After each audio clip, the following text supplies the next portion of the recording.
नमस्कार. आपण पाहत आहात मी मराठी क्रांती न्यूज. आपण आज आलो आहे जामनेर तालुका येथे. या ठिकाणी वंचित बहुजन आघाडीच्या जिल्हाध्यक्ष शमीबाताई पाटील यांनी आज वंचित बहुजन आघाडीच्या नवनिर्वाचित तालुकाध्यक्षासाठी या ठिकाणी बैठक आयोजित केलेली होती. आपण जाणून घेऊया त्यांच्या प्रतिक्रिया. नमस्कार सगळ्यांना.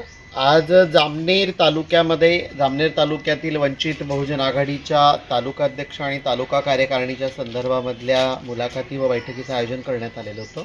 खूप चांगल्या पद्धतीचा प्रतिसाद इथे मिळालेला आहे आणि सर्वसमावेशक सामाजिक घटकातून अनेक जण इच्छुक आहेत वंचित बहुजन आघाडीसोबत काम करण्यासाठी आणि बाळासाहेबांच्या नेतृत्वावर विश्वास ठेवून.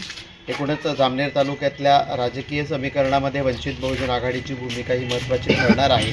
कारण नगरपालिकेच्या निवडणुकांच्या काळामध्ये ज्या पद्धतीचा एक हुडदंग आणि दादागिरी करण्याचा दबंगगिरी करण्याचा प्रयत्न जो काही भारतीय जनता पार्टी आणि इथे असलेल्या काही इतरत्र पक्षांनी केला होता, त्याला न जुमानता वंचित बहुजन आघाडीचे जे निष्ठावान उमेदवार आहेत त्या निष्ठावान उमेदवारांनी कुठल्याही धाकाला किंवा कुठल्याही दबावतंत्राला बळी न पडता या निवडणुका लढल्या आहेत.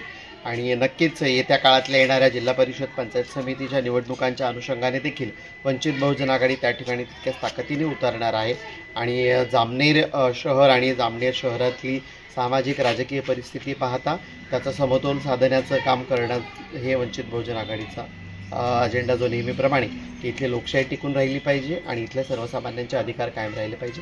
त्यासाठी वंचित बहुजन आघाडीचे सर्व सन्माननीय पदाधिकारी जसे जिल्हा उपाध्यक्ष राहुल भाऊंजे असतील, युवा जिल्हाध्यक्ष, युवा उपाध्यक्ष असतील, ही सगळी मंडळी कायम सातत्याने सोबत आहे.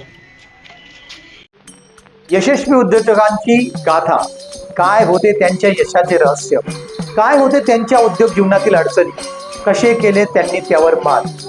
लवकरच घेऊन येत आहोत अपेक्स मीडिया प्रस्तुत मी उद्योजक, फक्त मी मराठीवर.